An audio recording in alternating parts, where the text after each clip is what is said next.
The Jerry Dipoto Show, presented by Seattle Pump and Equipment on Seattle Sports. Well, Jerry, it's been a little better week than the last couple weeks jumping aboard. I know these doggone Wednesdays, these Wednesdays, every Wednesday, I'm like, come on, just find a way to win on Wednesday because Jerry's joining us on Thursday. But it's been a great week, a couple series wins against some very, very good baseball team. From your perspective, take me into the last 6-7 days of baseball that you've watched your team play. I think we've played great, honestly. It's both the Rays series and here coming out of the Giants series. We've done the things that we needed to do to get back on track. We're playing better offense. We're finding ways to score runs, and it's a positive step. Jerry, take us through the Chris Flexen trade and what was not only your goal, but talk us, how it kind of came about and your goal and what kind of flexibility it might have given you in the end run. Yeah, I mean, you make trades for a lot of different reasons. In this case, it's some combination of Chris it was an opportunity to find him an opportunity, and whatever that meant. And we discussed with 29 other teams the potential for finding that. Ultimately, what we did with the Mets is we attached Trevor Gott. This is sometimes you make trades for the benefit of what's happening on the field. Sometimes you make trades for the benefit of what's happening on the business. And it was more of a business decision than a talent decision, and we made that. It's a trade that we would make over and over. And Trevor did a good job for us. Chris, for 2 years, was one of the most productive pitchers we had. This was not one of those years, and we made a decision that we thought was smart for the future of the organization. Have the trade line's been warming up a little bit? The phone conversations getting a little busier, or is it just all draft and draft talk right now? We're not really there yet. It's mostly draft talk. And we talked about this last week. We are dead in draft talk. It's 10 hours a day talking through how these players line up for us, and it's 29 other teams doing the right thing. And the closer we get to the start of the draft, which is this coming Sunday, the more prominent that becomes. So, not shockingly, we are with 3 first-round picks. We're dialed in. This is what we're doing right now, and the other teams are in the same boat. And about next Thursday, we'll start really humming on what's happening as far as the trade deadline. When it comes to this draft, Jerry, a couple questions. The NFL draft seems to be about a 3-month process that they, through the combine and pre-draft workouts and everything, have just kind of dominated so much of the marketing leading up to that draft. And we have a whole month that's called lying season, right? All they do is, lie and try to manipulate that thing. It doesn't feel like the MLB draft works in that same kind of manner. And I don't know if it's more collegial between the general managers. Is he work into that draft? Can you kind of take me behind the scenes of how well you feel like this first round is going to go come Sunday? It's funny. We had an opportunity when we were in New York.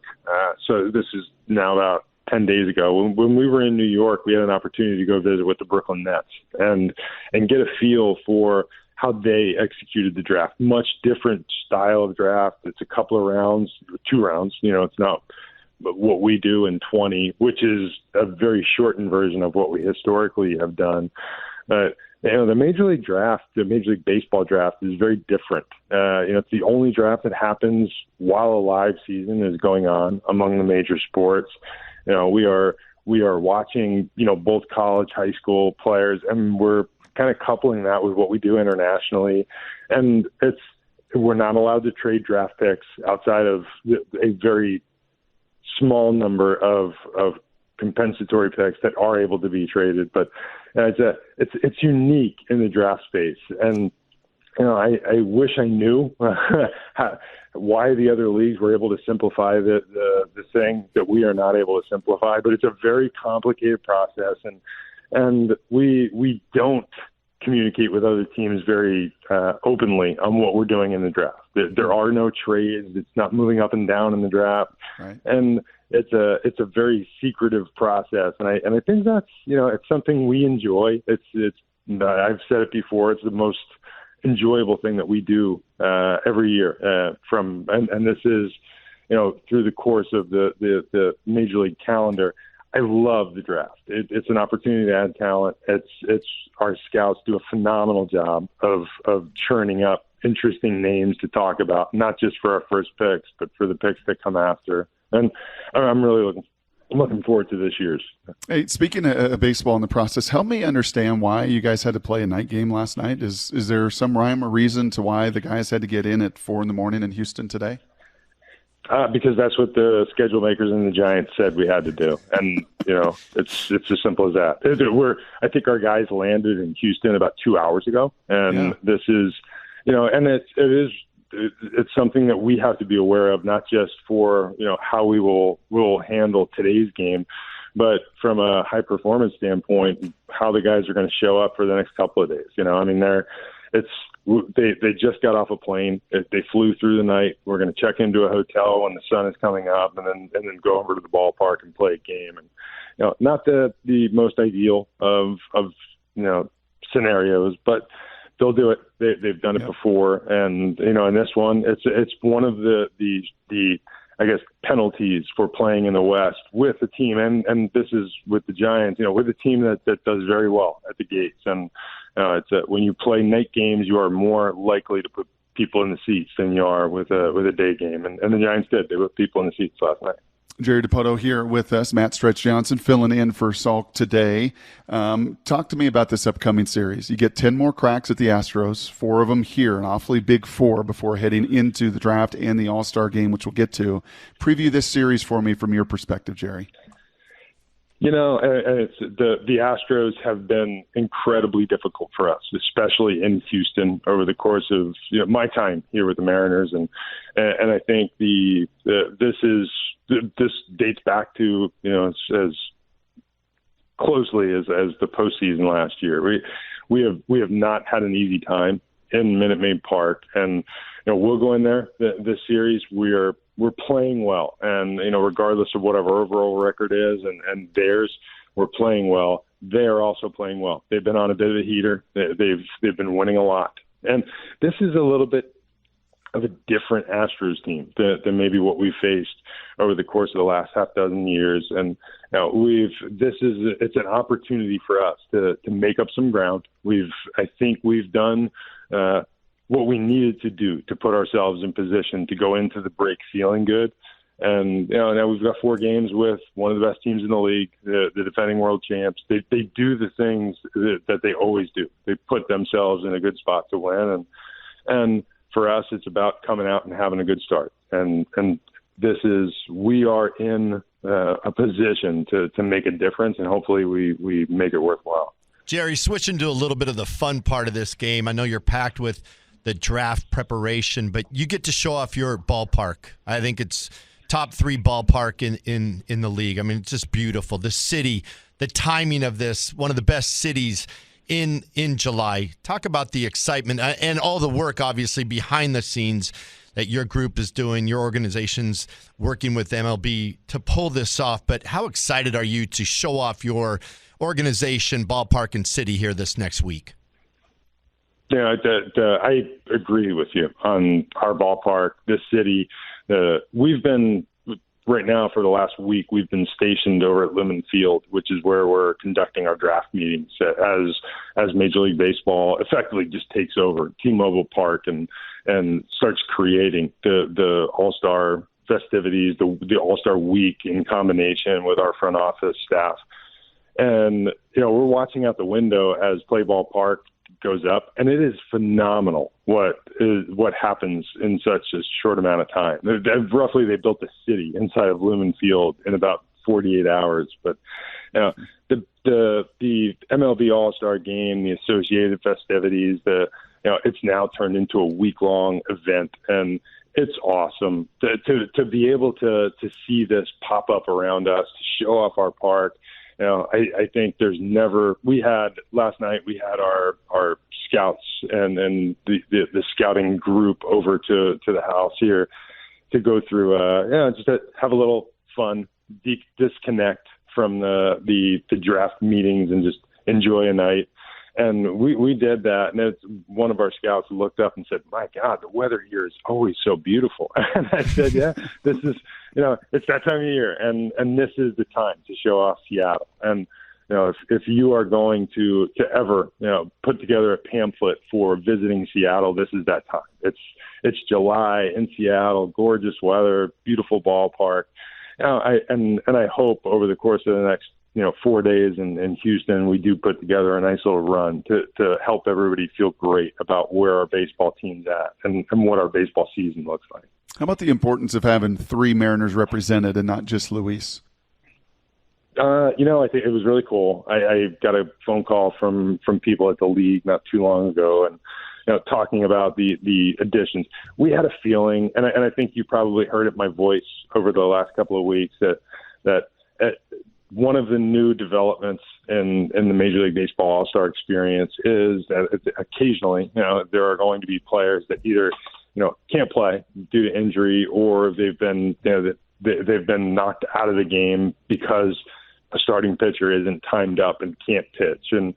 And we were fortunate enough to receive a call from the league and ask about Julio and about George. And I thought we had a chance to add a couple extra guys. And in this particular case, not just simply the players and what they've accomplished in the first half of the season, but what they mean to our organization, from a scouting and development standpoint. They're Mariners. They're young players who were identified by our scouting group, who came through our player development system, who elevated to the big leagues. And, now in Julio's case, a 2-time All-Star, George's first opportunity. George is the first player that we, and I say we, the scouting group that we are operating with right now over these course of the last, 7 years with Scott Hunter in our group. The first player that we have identified, developed, and put in the big leagues who's made it to an All-Star game. That's meaningful. It's an organizational moment, and I'm thrilled for it. And I'm thrilled for the world to get to cheer when they get up on the line as representatives of the Mariners in the gorgeous weather at that beautiful ballpark, et cetera, and so on. It's a great organizational moment, in my opinion. Can you clarify that for me, Jerry, the difference between George making it and Julio? Because didn't your crew identify Julio as well?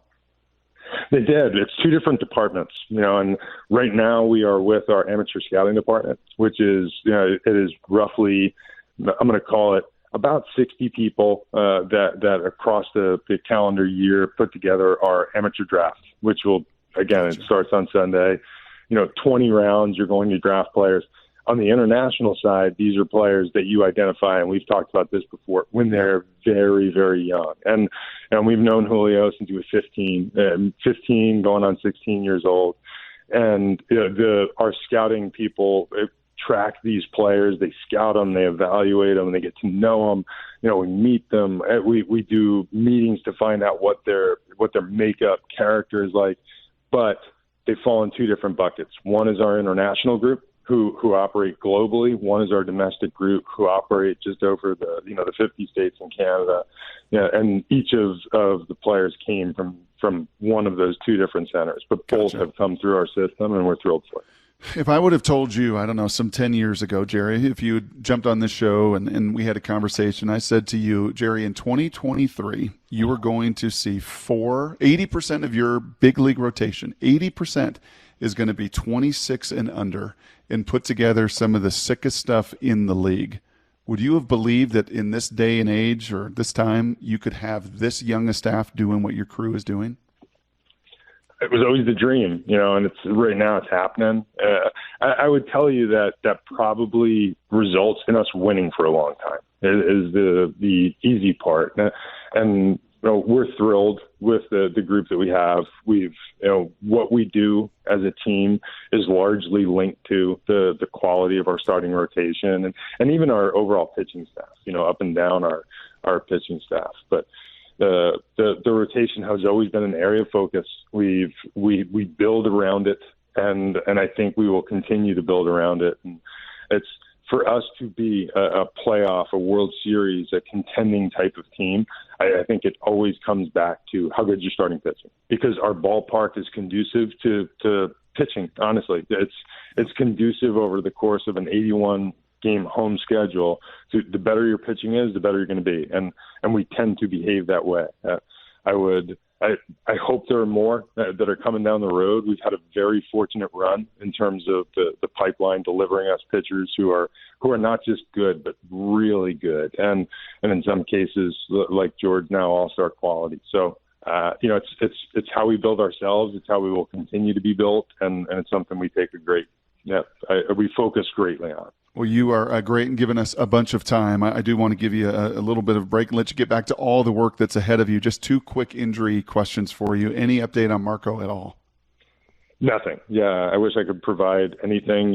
We're still in the same mode, which is, wait until we get to the end of this rehab process. He's not yet progressed to a mound, which doesn't really give us much in the way of a timeline as to when he'll return. So it's wait and see on Marco. And then Bryce, and we saw the bleeding blister, and he goes on the IL, and a nice spot start from Tommy last night. Any update on Bryce and what that's going to look timing-wise coming out of the break?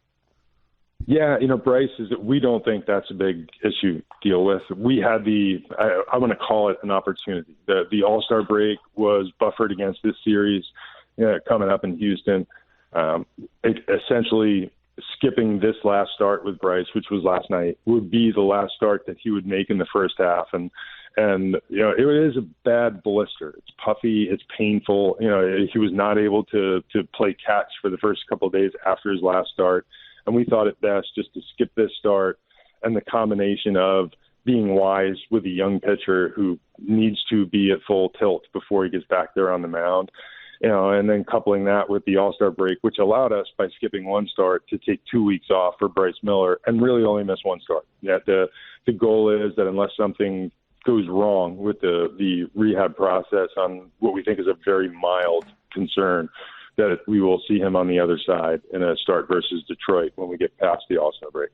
I appreciate it, Jerry. Always generous with your time, and especially now it's such a busy time with the world of baseball coming to our beautiful city. So thank you, as always. We appreciate it. Hopefully a great series in Houston, as you said, can end this first half on a positive note as well and build the momentum. And we'll look forward to chatting next Thursday, man. Thank you. You got it, guys.